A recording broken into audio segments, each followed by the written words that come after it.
I'm Dwayne Brummett. He's Ali Alberigo, and this is the School Owner Talk podcast.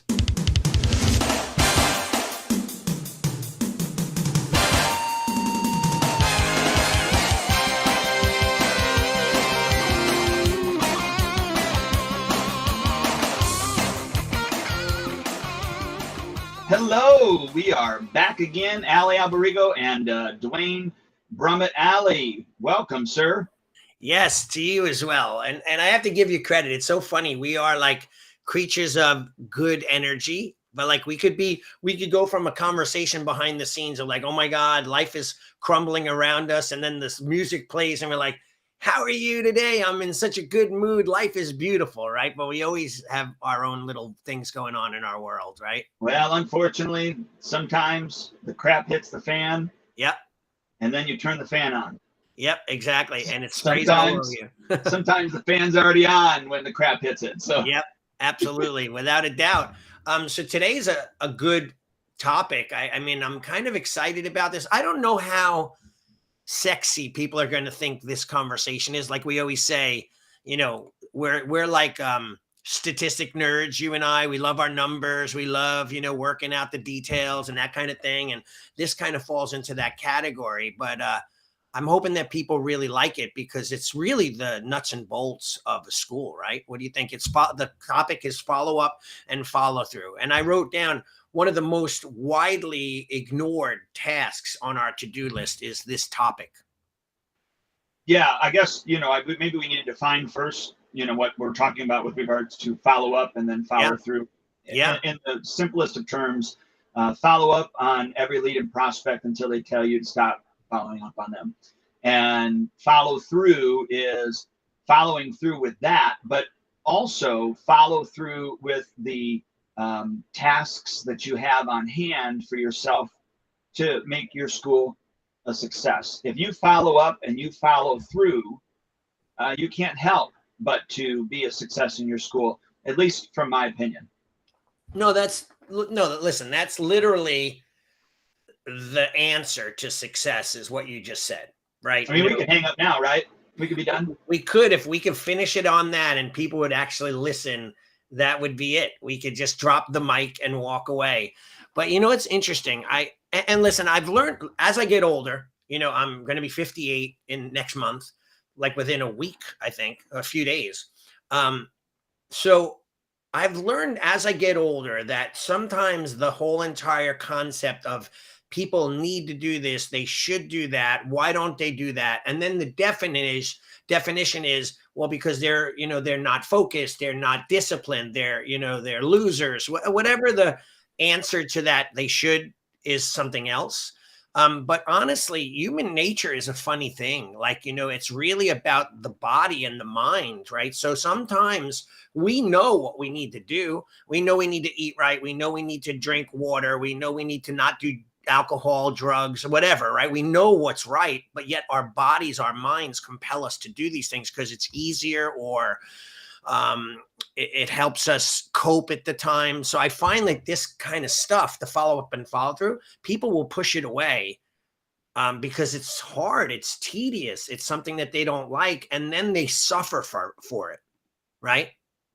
Yeah, we have a tendency to do what is most comfortable or most sexy or even most enjoyable, right, to cover up or to push away or push aside the things that really need to get done. I mean, Dan Kennedy, one of the things that he talked about all the time was every day you should do something to market your school, or not school, but market your business, right? And if you just did that every single day, you would be a success, because consistency over time is going to be important. Not only because it keeps continuing to get your name out there, but also it's developing this habit of consistency, which then once you have that habit, it's really difficult to stop you. And so let's just kind of, I don't know when you want to dive into follow up and follow through. You want to keep everything broad stroke right now? No, I think though that what we're talking about, as much as we want to dive into steps 1 through 10 and what you should be doing, I think overcoming the mentality of not doing it because, like you said, it's just not in our wheelhouse or we're just not disciplined enough to do it. Maybe we could come up with certain habits that you have and I Well, have, right? That this would is make us do it. this phone is such a distraction, right? So you get on social media and you have the scrolling finger where you just keep scrolling and reading other people's stuff. Right. And so rather than creating something that would be readable Hmm. to promote your school or promote yourself, Yeah. you're going through and reading everybody else's things that are going on. I mean, Right. just that alone. I don't. You have an iPhone, right? Yeah. So what is it? Sundays? Do you get that weekly report that Yep. Yep. tells you how much time you spent on your phone? And Absolutely. yeah, I think that's good to be able to look at that. Now, some of us will lie to ourselves and go, well, okay, yeah, I spent, you know, uh, 20 hours on my phone this week or whatever it is, Right. and we're going to be thinking I was marketing or I was, whatever. But you stop the scrolling, get on, post what you need to do. If you need to answer other things, then answer it, whatever. Right. If you're going to strategically add people as friends, do a block of time that you're going to do that and then put your phone down and move on. I mean, that's just a given. Same thing, not only just on your personal profile, but on your professional profile with regards to your business page. Yeah. You should be doing that as well, too. And we can kind of get into some of follow-up stuff with that as well if you want to. Yeah, I agree with you. My phone is always in my hand. I yell at my daughter. She's like turned away on her phone while the TV show's playing. And I'm like, Kiara, watch the show. I'm watching. She gets so pissed at me. And then she's like, but Dad, you're on your phone as well. And she's right. Sometimes I'm just scrolling. And my wife, Nicole, will yell at me. I'm scrolling Instagram, watching videos while we're watching our show. And my volume's up. She's like, really? Can't you just put the phone down? But there is I literally will run my businesses through, I answer all my Spark text messages while I'm sitting there at night watching TV on my phone, or I'll answer emails, or I'll go onto my Instagram and post photos or whatever. So I am doing a lot of business, but you're right though. The distractions, no matter what they may be, are the problem. And then what happens is we're distracted and that block of time is wasted. Right? That's kind of the gist of what you're saying is a lot. It's wasted. It certainly is. And then you get lost and then the important things fall through the cracks. I'll get to that tomorrow, or I'll do that on Monday or whatever. You don't do that. And we've talked about time slicing, time blocking, time management, however you want to verbalize it. But if you're not creating a time of day every single day that you are getting X, Y, and Z done, and obviously every day is the same but different. Right. Because what you do on a Monday for your school might be different than what you need to do on a Tuesday for your school. But there are things that have to be done on those days. Create those time blocks and then work. Yeah. Work in that time block. And when that time block is done, set it down. And maybe you didn't get through all the tasks that you were supposed to get through. Well, good for you. And here's the reason I say that. Good for you, because you just found out what you really can do in that time span. Right. So you look back and you go, wow, I wasn't able to get those 20 things done in that half an hour time frame. Is that reasonable? Is that a reasonable amount of time? Or during that half an hour, was I really focused on getting all those 20 things done? Or did I allow myself to get distracted by the phone or by, because how many times does that freaking phone give you a notification and then you go and look? Absolutely. Right? Yeah, without a doubt. Just had one come through and I looked, right? Yep. Can't see it. Just now, one came through, a Facebook message, and I looked. Yeah. That's a distraction. So you actually see my messages when they're coming through? You just ignoring me? Yes. Until I'm ready to get to them. Yep, I hear you. You're great at that. Now, that being said, the reason that I will, not all the time I don't, but quite often I do. Yeah. But I will scan it. So, for instance, our friend Kenny Bigby, this morning he sent me a message, and gosh, I forget the word that I saw in there. I was like, I better just call him right now. Yeah. And so I called him right then and there, and he's like, wow, I didn't expect you to call me. I said, yeah, well, I can't remember what the word was in the message. I said, but it seems like we need to talk right now. He's like, yeah, that's great. And we took like 10 minutes, and then that was it. Right. And I was in a state where I was processing some things. And so I really did have a little bit of a window anyhow. Yeah. Right. So, but that being said, this is a distraction. I guess the phone is really the biggest distraction. Your right. emails that come through, your text messages, the push notifications. If you can, and you have, I don't know about Android because I'm not familiar with Android, but I know an iPhone, and I do this during my reading time. I will do this in some of my time blocking activities, but I will actually, I have a work mode, and you can actually create, you know how to do all that? Yeah.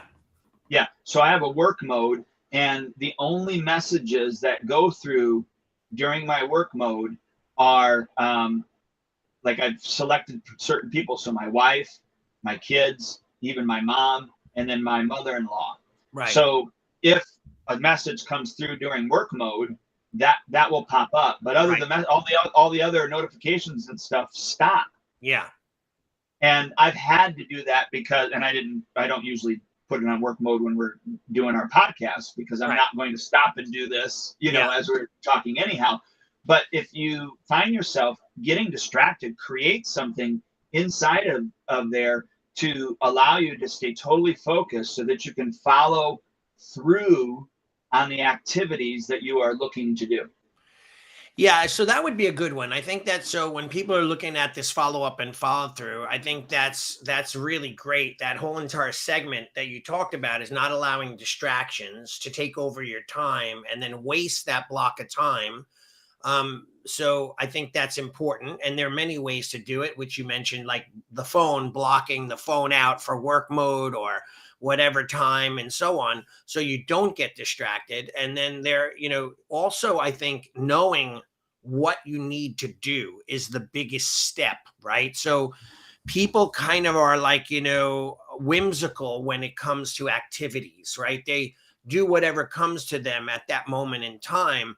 But, any successful entrepreneur, millionaire, billionaire, whatever they are, it doesn't matter, right? They all have a very organized way of getting through their week, right? They want to make sure that they get, if a YouTuber posts, they post strategically 3 or 4 times a day, every single day. That's their livelihood. If they're not shooting content and then posting it, they'll go stagnant, and then people will forget about them. So it's a continual post kind of thing. So I think that's where we need to look and say, like, what are our 5 major tasks that no matter what, you have to get done in the week, right? Do you have any suggestions on that? And we have some people on here from Brad Jenkins from Nashville, Matt Frey from Missouri. That's pretty cool. Thanks for stopping in and listening to us, guys. Yeah. First off, I think in a day you really can only get 3 things done. Mm-hmm. So whatever those tasks are that need to be completed, write them down and go, these are the 3 things that I'm going to get done today. Now you can have subsequent tasks that you can write down and go, okay, if these are done, then I can start moving to these. But then those, whatever, 4 through 10 get moved to the next, and then whatever is the most important gets put on as your top 3 that next day.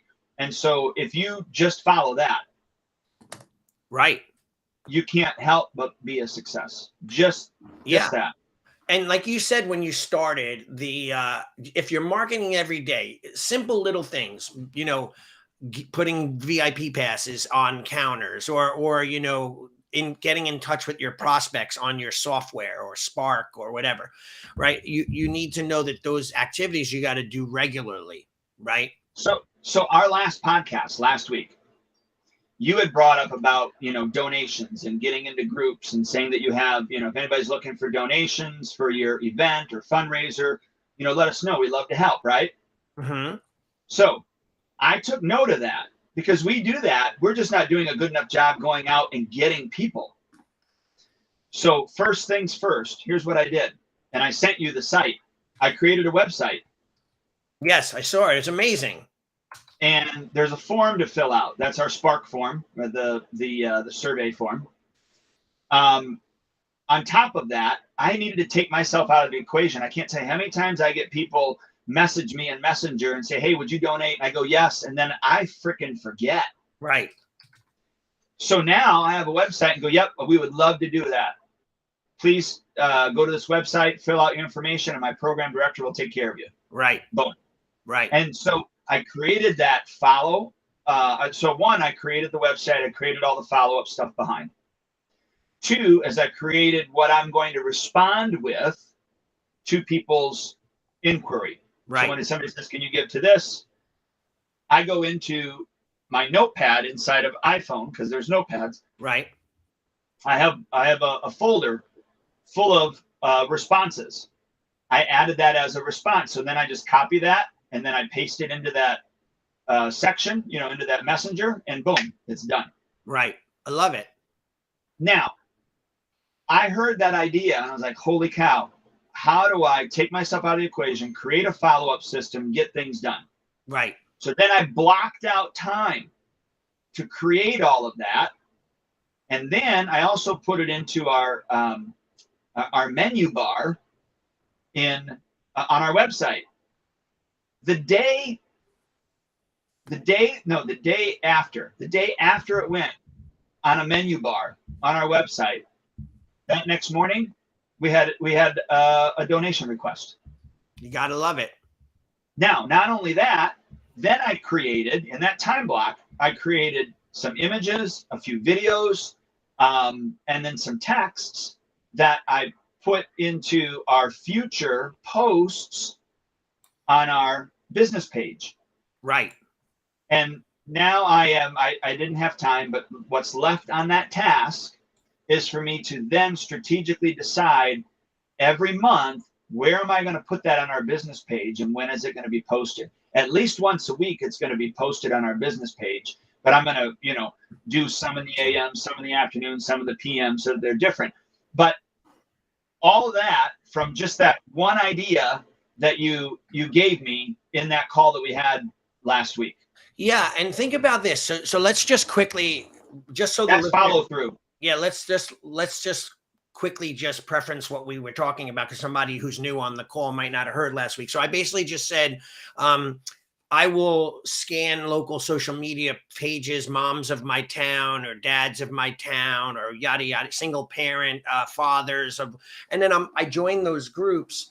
And then I offer them, simply just put up a text message and say, if anyone's looking for donations for your local event, your charity event, your fundraiser, do not hesitate to reach out to me. We would gladly give you fundraising, raffles or passes or whatever. Yeah, and the topic last week was, how to build an army of influencers to promote your school. That's right. One way is doing that. Yeah, so you being Dwayne, right? You went and took the idea, ran with it, and created a system that would make it replicable without you having to do much work, which is ingenious. And you put now a tab on your website. People will click, or you could share the link of the tab on the website on certain pages. People will click, and you have it all written out, and people could, ask for raffles. Now, what does that mean to us? Like, for example, I give out a 1-month free membership or a 2-month free membership. The charity, cancer organization, children's, whatever group, they then take that raffle, they make money off the raffle, and they raffle off a membership. I hopefully will get a student to try class for free. I didn't do much. Maybe I offer them a uniform. And by the way, just for those listening, I only offered the free gift when they come in and get started versus, putting it in the bag. Right. And then now we have hopefully 20 different charities asking us for raffles. So we have 20 different free memberships going out there of 20 different people, hopefully trying the class, et cetera, et cetera. Right. And plus it's very community centric. You're helping the community, you're showing people you care, and you're out there, and you made this system for that. So again, you took the idea. Now I hate it because now I got to go and make something like that because it's so smart. And I want to develop that and have it so that they could do the same thing. So here's now, as you're speaking, yeah, here's what I'm thinking. the only thing that I don't have on that form that I need them to answer to me, or answer for me, is this an annual event? Right. Nice. Because if it's an annual event, you do it every year. Right. Then we can put it into our calendar a month ahead of time as a reoccurring event. And reach out to them.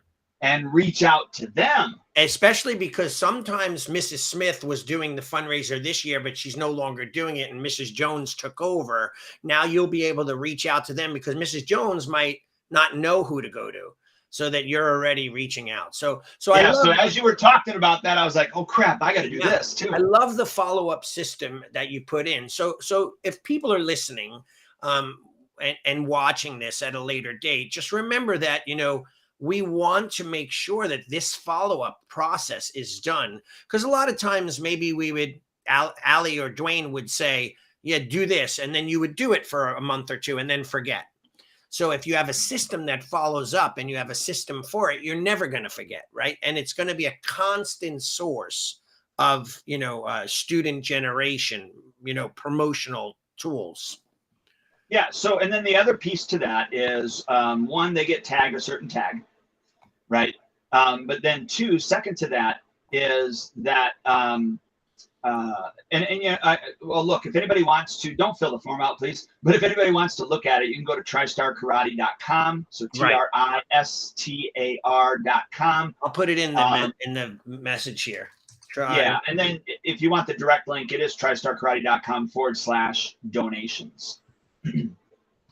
So, but that's just taking an idea that you had brought up and systematizing it. But in following through with all of that, again, I created time blocks.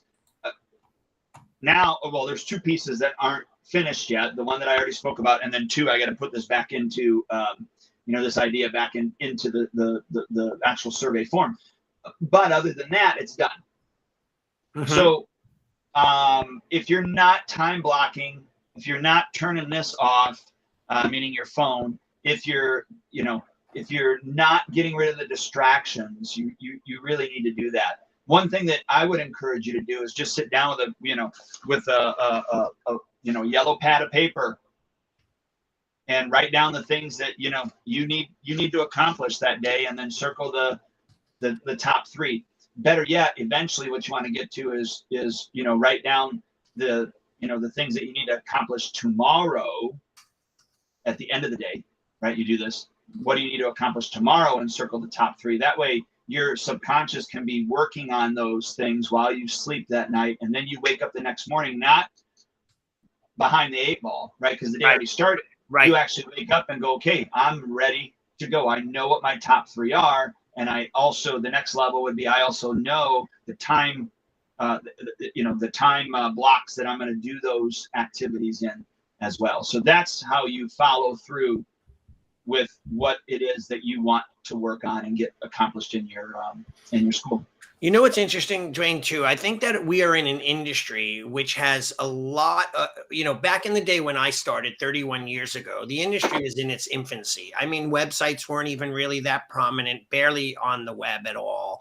As things progressed, things got easier, and then there became more and more consultants, and then the successful people became experts, and now you have a lot of opinions out there. And I feel that we are creatures of buzzwords, right? Like we hear, like I might say to people, how much you could answer this, the answer, like how much are we supposed to follow up? When do we stop following up?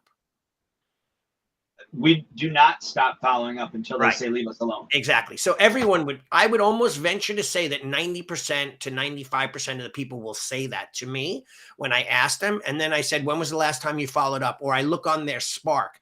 And I just went over with my clients this week in what Spark has a thing called a lead and trial maximizer.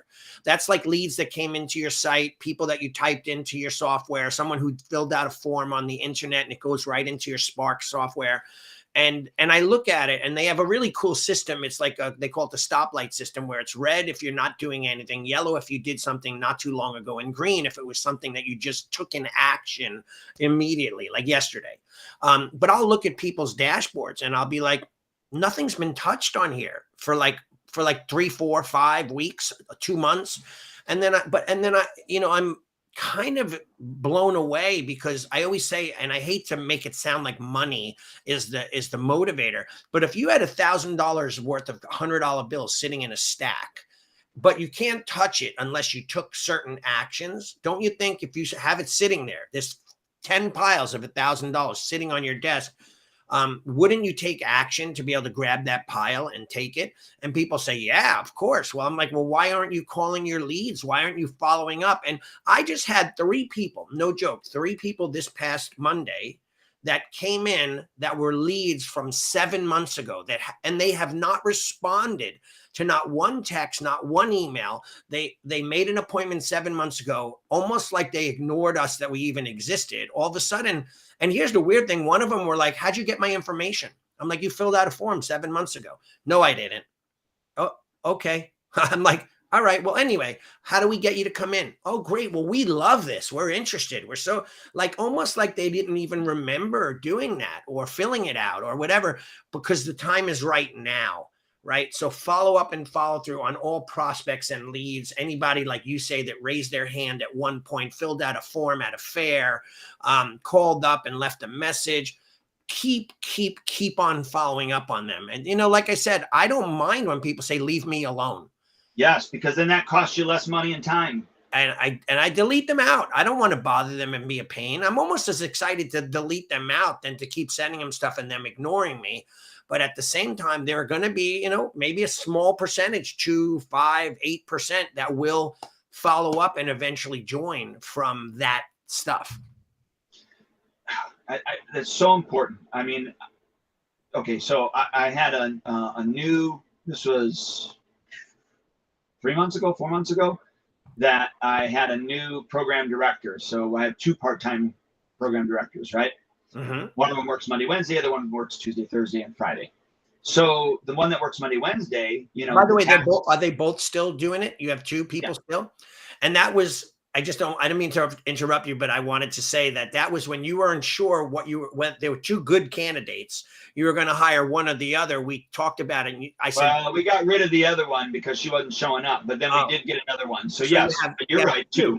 That's awesome. And they're both doing that job. But that was yours. That was what you told me to do. Yeah, that's a good thing though. Now, in case one falls off, one is sick, the other one takes over. It's been been great. Good. But she was like, well, how many times do I, follow up with these people? They've already had this many texts, this many calls already, this many emails. And I said, well, once we get past, because in Spark, there's an email and a text type thing that happens. Yeah. And we also do a live phone call because I am using their fully booked option as well right now. Yeah. So once they opt in, if they don't do anything after 5 minutes, there's a text message that goes out to them that says, hey, something, yada, yada, yada, do you have time to talk on the phone right now? Right. And then, the call service calls them and then books them, if they get on the call. But so that being said, they're going to get text messages, calls, emails, and then after 7 days, there's another process that happens that again we're calling them, and we're gonna call. So we do a call in 1 week, we do a text in 1 week, and then we do an email in that 1 week as well. Right. And then the following week, so now we're on week 3. There's another, we do the same exact thing: call, text, and then email. And then so that would be like Monday, Wednesday, Friday, let's say. And then the 4th week, the same exact thing. Now when we move into the month 2 now, right? Right. Month 2 now, all we're going to do then is we're going to call. We're not even going to text or email. We're going to call every other week. Okay.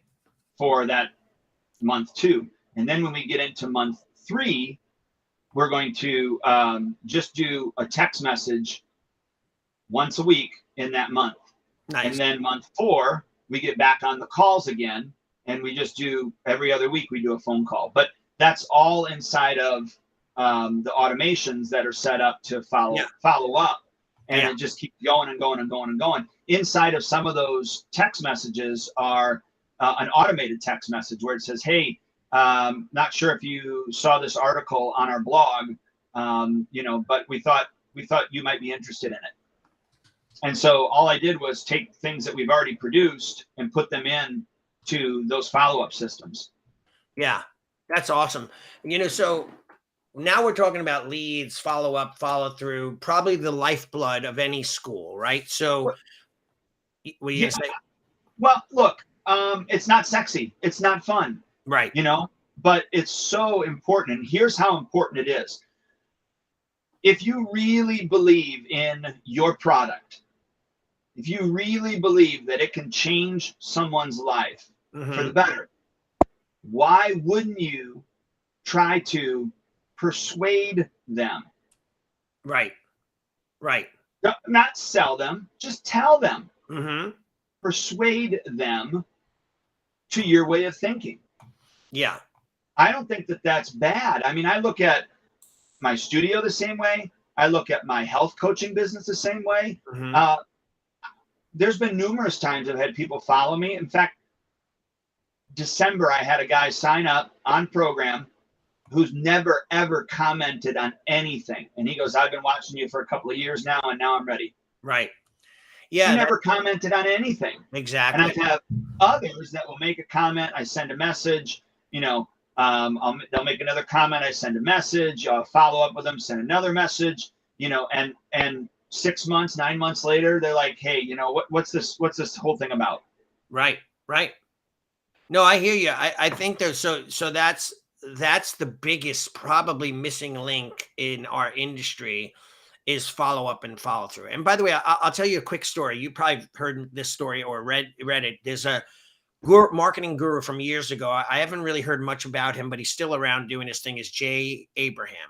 Yeah. Right. So he basically bought, there was, I think, don't quote me on it, was the company Icy Hot. But he had bought a warehouse to have his coaching consulting business in the warehouse. And this company, I think it was Icy Hot or something similar to that. That used to be in the warehouse, but he bought the warehouse to retrofit it to his coaching company. But every day in the mail, he'd get letters like, how do I find this product? It went out of business. Do you still sell it? Like stacks and stacks and stacks of stuff. So the genius that he was, he went and approached the company to buy the company, even though that it was defunct, buy the trademarks and copyrights and the whole entire thing. And then he started going out and remarketing and he bought the mailing list, because what happened was they would buy one off. They buy the cream and they put it on their joints and that was it. And they never bought it anymore, but so he made a subscription model and he used the company and turned it into this multi-million-dollar business. But the one company went out of business because they just didn't have this follow up and follow through process. Right. Like, so that he knew, because they kept sending letters, like elderly people, like, I need my cream. But they ignored all that. They're like, but that's why they went out of business. And he recreated this model. I mean, it might not be Icy Hot. It might be something else or whatever, but it was in one of his books. So that's where sometimes we sit, like you just took that whole entire donation thing and turned that into a marketing campaign. Like, I've been doing that for years, like reaching out. And I used to scour the newspapers because all the local tiny little township newspapers always have events. And it'll say Chinese auction at such and such a church, another section for St. Jude's Children's Hospital fundraiser, breast cancer organization. I have my staff call them and say, would you like us to donate? Of course we would. Like, they would love us. Like, we were, in our mind, we're saying we could get exposure. We could give them something, but also get something in return. In their mind, they're like, that is the most generous thing I've ever heard. Yes. And they didn't care if we got business out of it. In fact, they hoped we did, but they had something to raffle. So that one process is a marketing campaign in itself, right? The next thing is that follow up and follow through, where people do not do that. Right. And whether it be leads, prospects, and so on, where you could be still following up by sending an email campaign, new year, new you, spring special. Like, every new thing brings out a new idea that might catch their eye and they might join. And by the way, here's the biggest thing that people miss. Like, if you do birthday parties in your school and you do it for your students, why not go to those old lists and offer birthday parties? Right? Because they might not be interested in joining your school, but they might have gone to a birthday party or need a place to have a party. So market your other stuff. Women's self-defense. Maybe it's a short one-day class. Market that to your lists. Don't give up on that. You don't think that, oh, they didn't join my school, so they're not going to do a self-defense course or a Tai Chi class or whatever. You know what I mean? Or a day camp or a summer camp or anything. Yeah. Oh yeah, definitely. I get people that always do my camp that are not students, that are from old lists, right? That inquired. Yeah. And, let me ask you this. You watch TV, you watch YouTube videos, you watch, right? So let's just take television, for instance. Do you get annoyed at seeing the Geico commercial the 100th time? I don't get annoyed. I fast forward through, but you're right. No, I don't get offended. No. What is Geico doing? Just they're getting in my head. Hey, I'm a creature of internet purchases, right? There's a frying pan. I like to cook. I consider myself a chef. I'm really not, but I want to be called a chef, right? So I cook food all the time. So I just bought this set of frying pans because all my frying pans suck. And they're burning stuff. They're non-stick. So I saw this one that Gordon Ramsay marketed called Hex Pan or Hex Clan. 3 pans, $400. You know how many times I went to push the button and abandoned the shopping cart before I finally pulled the trigger? Then one day I was almost like fooling myself. I'm not going to buy it. And then I pushed the button to purchase. It just took consistent marketing. Not only did I see Chef Ramsay, I saw a bunch of other chefs, and the only thing that annoyed me is I didn't get a chance to be the first person to cook. My wife cooked on the pan before me, and I'm like, that I'm supposed to be the first person to cook on that pan, But I ended up buying it. My guitar, look, I have this guitar right here. I bought this guitar in my sleep. Like I was half asleep one night, like 2 a.m. They've been marketing to me forever. And I love the guitar. I knew it was going to be good. It wasn't that I just made a stupid sale. I've been dying to buy it. But when I was in my weakest state, boom, I bought it. The next day I wake up, I'm like, oh crap, Nicole, I bought a guitar, $700. It's whatever it was, but that's kind of why we always have to be doing it so that we stay in people's minds. We don't want to be the person when they think about it, they forget who we are and then they call the other guy down the road. Exactly. And look, if they don't want you to contact them, they will tell you. Right. Or ignore you. Yeah. And all you do is just say, okay, thanks for letting me know. I'll take you off the list. Yep. If it ever changes, and then I just say, if it ever changes, let me know. We'd be happy to help you. And then once I send that, and I know that it's gone through, then I actually just unsubscribe them. I keep them in my database, but I unsubscribe them from the SMS. Right. Do you know? And then I have a tag called "Do Not Call," so that way. They have a new thing on Spark, which I love. It's called the blacklist. Oh, really? Yeah. So like if you had a bad client that was terrible and they did something and you ended up on bad terms, you could put them in that blacklist so that you won't make a mistake and call them or talk to them, but you could keep their records so that you know everything about them. Because if you delete them out of your database, you lose all your record keeping. So if they said, hey, you owe me money, you'd be like, I deleted everything. So now you could put them in the blacklist. I'll have to find how you do that. So yeah. So how about another thing? So, all right, we have new students. Now we have existing students, right? So follow up and follow through. You might say like, well, they're signed up. Why do I got to follow up on them? Well, the most important thing is communication with those existing students. So what do you do to keep on communicating with them? Yeah, I would say community and communication. Right. So not just communication, but community and communication. So, a couple of things. One, obviously, when they get enrolled, we send them a personal handwritten postcard, for enrolling. The other thing is, we do our birthday cards. So when it's their birthday, they get a birthday card, handwritten, also with a 2-pack of brownies that we send them. Nice. if they are going to be gone because they're sick or anything like that. So for instance, we had a little boy who was getting his tonsils taken out 2 weeks ago. And so, after the communication with the parent, we sent him a get well card, physical written get well card, but then we put a task for our head instructor to call the day after the surgery to see how everything was going. Okay. So those are all things that are in play. But besides that, yes, there are texts and emails that are strategically placed throughout their training. And then we talked about this on another podcast before, but we actually have a belt appropriate newsletter that goes out shortly after they earn their next belt. And it has a few articles, a few videos, and inside of those, really, it overcomes some objections. So we took a look at, I'll just give you a for instance, we took a look at, where's our biggest dropout rate? Mm-hmm.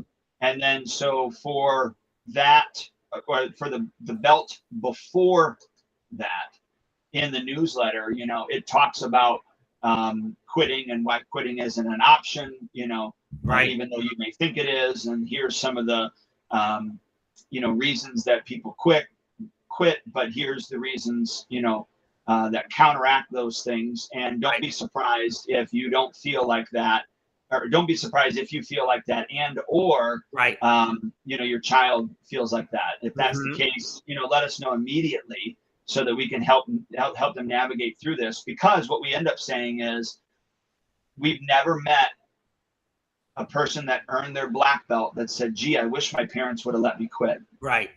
But we certainly know a lot of former students that say, man, I wish I would have earned my black belt and that my parents would not have let me quit. Yeah, I agree. I just wrote down that, I went on and I looked. It says out of emails nowadays, text messaging, campaigns, marketing, it's a 2% return on investment. Normally, that's very low. It used to be more like 8 to 10%.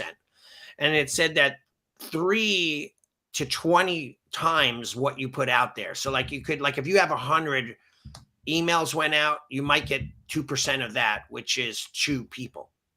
Right. So just to give you an idea of consistency of marketing and getting that out there. Right. So, I mean, whether you're doing emailing or you're communicating, like you had just said, and texting, and you want to be in their head regularly. And by the way, some school owners that I talk to would be like, I don't want to pester people. I don't want to be a bother. That's way too much email. I have to be honest, like 90% of the stuff's probably going in the one ear and out the other. It's going in the junk box. So you need to keep sending messages in order to penetrate that market, right? In order for them to actually hear what you're saying. Agreed. Right? Agreed. And, just quickly on email, Tuesdays and Thursdays are better days to email than Monday, Wednesdays, or Fridays. Right. So just take that in consideration, if you're going to do it. And then you want to do it early. So what I mean by that is, you want to be like, if you want to do it around 5 or 5:30, 6 o'clock, 7, something around that, you want to be in their inbox early. AM? AM, yeah. Yeah, I agree. All my emails that go out for our tournament circuit, I always have them go out at 6 a.m. And I do consistently on those days, Tuesday, Thursday, sometimes even Saturday night, because people are sitting at their TV watching on their phones and they might see it. Just as an aside note, and you don't have to do this, but if I'm going to do 6, I'm going to do 6:03 or 6:07. Right. Just because if they look at the timestamp, I want it to look odd. Right. I don't want it to look on the hour or on the half an hour, because then that looks automated. Just honestly, that's, Oh, that's a cool idea. That's something to think about. Yeah. So I do take the time to change the time so it's not on the hour. I always make it an odd number. Mm-hmm. So, I know 6:15 is an odd number, 15 is an odd number, but I would do 6:17. I wouldn't do, the quarter after right on the dot. So just. Right. And it's interesting too, like we think about all of these things, whether it be, again, reiterating, it's prospect marketing, existing student communication. The one thing we forget to do is professional marketing campaigns for events that we're hosting. Like, you know, I have a product that I sell called the Red Carpet Premiere. It's like $47, and it goes over all of this stuff that you should be doing conceptually, like marketing, similar to that of a red carpet premiere in a movie. Like if you see a new movie coming out, whether it be Black Adam or something like that, you've been seeing this stuff long before it hits the theaters. It's on your commercials, it's on television, you'll hear it on radio, you'll see it on talk shows and so on. Yeah, exactly. There's co-promotions too, because look at, like Avatar was part of a car commercial. Right. I saw that as well. So it's not just your traditional, hey, this is a commercial. They're partnering up with other entities to create those commercials as well. Yeah, and you know what I also found, which is interesting, because we fast forward through commercials at our house. Now companies like, and who made this famous was American Idol, where they do in-show commercials. So they'd have all the idols singing a song around the Ford whatever car, and Yes. and they would be in the car, around the car, showing the car, and it was part of the show. Yes. So you didn't want to fast forward through it, so because it was part of that, what we call brand recognition, right? Yeah, but you go back and you look at the 50s, that's how the shows were done. Yeah, true. I mean, that's not a new concept. That was just taken back, from the 50s, where, your car commercial, your whatever commercial was inside of the actual show. Yeah. And back then a lot, and by the way, for those of you not aware of this, I think most people are these days, like if I'm holding a glass of Coca-Cola and you could read the label, you better believe that one, I had to have permission to have that on the show, or two, they were paying me to put it on the show, right? Because that they're paying part of our budget to give us an advertisement, so that all the stars and celebrities like American Idol, you'll notice that or America's Got Talent, they went from a few different sponsors. Yeah, it was the Dunkin' Challenge to exactly. whatever it is now. Yeah. I don't know. So they have the Dunkin' Donuts cup turned into the camera, and then they go to the Dunkin' backstage, whatever. That's all in-house promotion, right? So, by the way, think about your school that way as well. I mean, when I went to Australia for the first time, I noticed a lot of the schools had banners in their school for local businesses. Like, so the drink company where they bought their drinks, they had a banner up, so they were marketing the drink company. I don't know if they got a special deal or whatever, but you could market, like you've done this before as well, where you've marketed companies that they're fathers or people who train with you, their businesses, and they've run commercials and so on and so forth.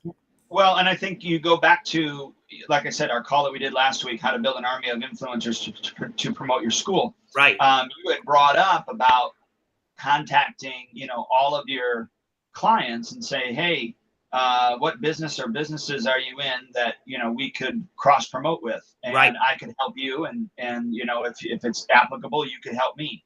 Mm-hmm. I would start there. So yeah, absolutely. So the other thing too is, go ahead. That's another website I need to create.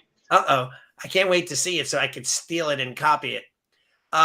Another thing too is like retail or upgrades or sales. Like you might have a black belt club, but unless you talk about it, no one knows about it. Like the people who are not listening will not listen, right? What I mean by that is, like, if they're not in the market, they're not going to buy it. It's almost like the old game. I forget what they called it, but like you'd be driving with your parents in the car, and every time you saw a yellow car, you punched each other in the arm and you said, cheese it, yellow car, like something like that. So like once you become more aware of what you're looking for, then people start to see it. So what we want to do is try to create that awareness by consistency of marketing, mentioning it, showing off those Black Belt Club members, your leadership team members, talking about those upgrade programs. If not, they're going to be the most well-kept secret within your school. Yep, exactly. So follow up, make sure that you consistently follow up with your leads and your prospects, consistently following up with your students. I work better on systems, rather than haphazardly doing things, because if I can create a system and then delegate that or automate it, and or automate and delegate, right, then I'm going to do it. So be thinking about how you can do that. Some of these things you may not want to take yourself out of the equation. So for instance, maybe by the fifth call to a prospect, that task pops up to you. Right. And you call. Right. And you say, hey, this is, hi, this is Dwayne Brummett from Dwayne Brummett's TriStar Martial Arts Academy. I see that you inquired about, and we spoke to you earlier about, or we text messaged you and you said you might be interested about, I was just calling to see if you had any questions, and if we could get little Sammy to, come in and do his first trial, we'd love to meet with you. Right. Just whatever it is. But spend the time to do that. It'll be to your benefit. Don't spend your time to create something that you're not going to follow. Right. It would be better for you to, it'd be better for you to create something that you will follow in its simplest form, and then create complexity inside of it later if you feel it needs to be there. Yeah. Yeah. So simplistic, one phone call every week. Right. Right. Then you start adding in the emails or text messages, or adding them to, like sending them to a blog article. A task that can be in there is friending them on Facebook. Just all of those things where you can, you see their name, you look it up, see if you can, see if they might be the same person, and, friend them on Facebook. So just all of those things to follow up with someone, because if you can start to drip market to them, from the phone calls to the things that they see online to emails and just a whole plethora of things, but make it simple first, and make it follow, ability for you to follow up and follow through on that first, with simplicity. Absolutely. And you know what, too? I think that should be your motto for everything. Simplicity, right? Ease of entry, right? If it becomes too painful, I hate it when I try to purchase something on the internet and I hit the button and it takes me to another page, and I got to fill up my name and all the info, and I hit that button, it takes me to another page. I'm done. I click off, right? And parents are they're like, I get a lot of people that would say, hey, I couldn't figure out how to sign up. Can you do it for me? And I'm like, sure, I'll take care of it. But it's really easy, but certain people just don't want to take that time. Right. So have you ever heard of Joe Polish? Yeah. All right. So Joe Polish, Piranha Marketing, he really is the who's who. He knows everybody, right? Right. He's an entrepreneur that knows everyone. So back in the day, he had come up with, he was a carpet cleaner. For those of you that don't know him, he was a carpet cleaner, got introduced to Dan Kennedy and some of the other copywriters, and decided that he was going to actually change the way that he did business with, a free recorded phone call, a free report, and then he created Piranha Marketing and all those things. But he had come up with this concept called ELF. And he runs an ELF business. And ELF is an acronym for easy, lucrative, and fun. Okay. So you want to create your business so that everything is easy, lucrative, and fun. He said, because what you don't want, and this is another acronym of his, is you don't want a half business. Right. So half is, what is it? Forget what the H is, but the ALF is annoying. The F is frustrating, annoying, lame, and frustrating, or something like that. But I forget what the H is. But it's obviously juxtaposed to the ELF. Right. Hard. It's hard, annoying, lame, and frustrating, I think is what it is. But you really want to create simplicity. So create that ELF business. Make it easy, make it lucrative, and make it fun. Got it. I like it. And hard, annoying, lame, and frustrating. That's what it is. Hard, annoying, lame, and frustrating. Awesome. I knew I'd eventually remember it. Yeah, I think that that's a big key, though. Like what you're saying is, like, if we make people jump through too many hoops, they're just not going to jump through. So as the world keeps turning towards that dimension of ease and cell phones. I find that kids are not retaining information as much as they used to. And then Neither are adults. I know. And I thought to myself, why is that? And then I figured it out. It's like, we don't need to. Like, I just go, hey, Siri, how old is so-and-so? And watch. They don't know who so-and-so is, but it lit up, right? So, or I'll go, hey, Google, set a timer. Hey, Google, how do you do this, right? And so, like, we don't have to retain info, because at the click of a button, at the request verbally, we can have the information. So I think, though, that is becoming a detriment to a lot of the younger generation, because they don't know how to tie their shoes. They don't know how to tie their belt. They don't know their left from their right. Like, here's the funniest way. And I did class the other day, and I'm like, okay, we're going to learn. I'm in like 5 to 7-year-olds. We're going to learn our left and right. Everyone put their left hand up, and they, like 20 kids, 17 or 16 have their left hand up because they followed me. The other 3 don't. Okay, Johnny, other hand. Joey, the other hand. Steve, the other hand. Okay, boom. They all have their left hand up. I said, okay, tap the leg. They let that hand down with using the other hand to tap the leg. No, put that left hand back up again. We start from scratch. The same 4 have the right hand up. Then I'm like, okay, this is your left hand. Take that hand and smack your leg. And then they do. Then I go, put your left hand back up again. And they put their right hand up. Like, it's just the weirdest. We're laughing now at this point. Finally, I get them all to do it left, put it down, put it up, put it down, put it up. Now I go to your right hand. They're like frozen. Yeah. They don't know. Like, they don't have the. There's a difference? Yeah. Like, they don't have. And then, but they don't have the common sense, or they're not that they're not smart. They don't understand, because they've never been taught this process of thinking. So it's funny. I go out to the parents, and I'm in the lobby. I taught them left from right. I had the hand up. I told them the funny joke. Everyone laughs. So I said to the dad, he needs to work on his left hand. So the father says, yeah, Joey, you got to work on your left hand. And he holds his hands up, the father, and he looks. I could tell he's looking for the letter L.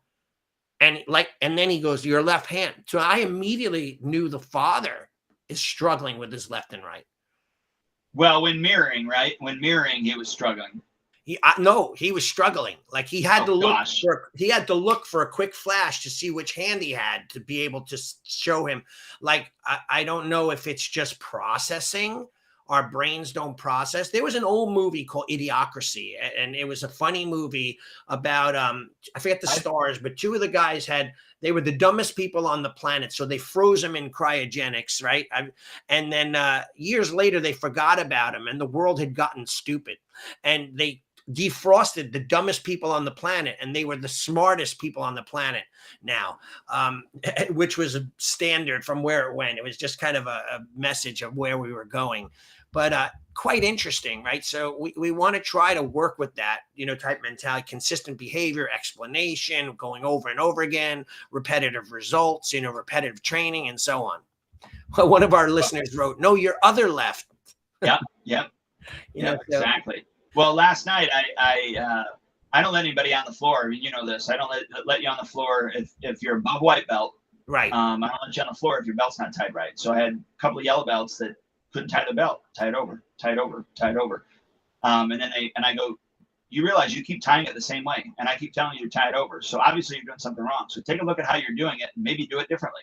Right. And then they finally figured it out. And I told both of them. I said, Thursday when you come in, if your belt is not tied correctly, for the whole 45 minutes of class, you're going to stand over to the side, and all you're going to do is take your belt off and put it on and tie it. Take your belt off, put it on, and tie it. The whole class. I said, because one way or another, you're going to learn how to tie your belt. And then before we bowed in, I told everybody, I said, you guys, my orange belts that were up there, because I worked with them when they were white belts, and I also worked with them when they were, the next 2 belt levels. And I said, what matters? And one of them goes, little things. I said, you're right. I said, the little things matter. Yeah, nice. And then I told everybody, I said, the little things matter. When we ask you to know how to tie your belt, you should know how to tie your belt. When we ask you that you're supposed to step out with your left leg, when you go into your chumbi-jasa or your tying position, you step out in your left leg. When we call you to attention, there's a reason why we're calling you to attention, not moving around. Not because we're mean, not because we're drill sergeants, not because we want to lord over you. It matters. Right. And then I said, I told everybody out on the floor, I said, if you're yellow belt and above and you walk up to bow in and your belt is not tied, starting next week, you're going to be over on the side the whole class, tying and untying your belt. Because again, one way or another, you're going to learn how to tie your belt. That's more important than you learning your next martial art move. I love it. We're out of time, but this is a great one. But Rick Kellerman said, we had this conversation, him and I, the other day, that they used to make every kid stand at attention and recite the Pledge of Allegiance with their right hand over their heart. They no longer do that. So that was a good way that they used to teach them right from left. Is that way of doing that every single day, right? Well, we do the pledge. In every single class, we do the pledge. Really? That's awesome. Yeah. So, I mean, come on. Well, Dwayne, good call, man. I always enjoy joking with you. I hope people got a lot of info. We had a lot of comments. We had people from Missouri, from Kansas City today, Newton, Kansas, Little Village, Chicago, Little Village Martial Arts from Chicago. My kind of town. Yeah, exactly. A lot of different places. So it's awesome. All right, we'll talk to you soon. All right, have a great day, sir. Yeah, you as well. Bye. All right, bye. Thank you for joining us for another episode of Martial Arts School Owner Talk podcast. This would not be possible if it weren't for the support of our amazing sponsors. Please check out Elite Insights for all your website needs. They can be reached at eliteinsights.com. Add Health Coaching, helping school owners create a new and easy to implement revenue stream for your school. Visit addhealthcoaching.com. Lead Hunter Media, your online digital marketer and content provider. Visit leadhuntermedia.com. Academy Kings Growth Consulting and Management Group. They can be reached at academykings.com. And Spark Membership, hands down the best martial arts software for school owner management on the planet. They can be reached at sparkmembership.com. We will see you next time.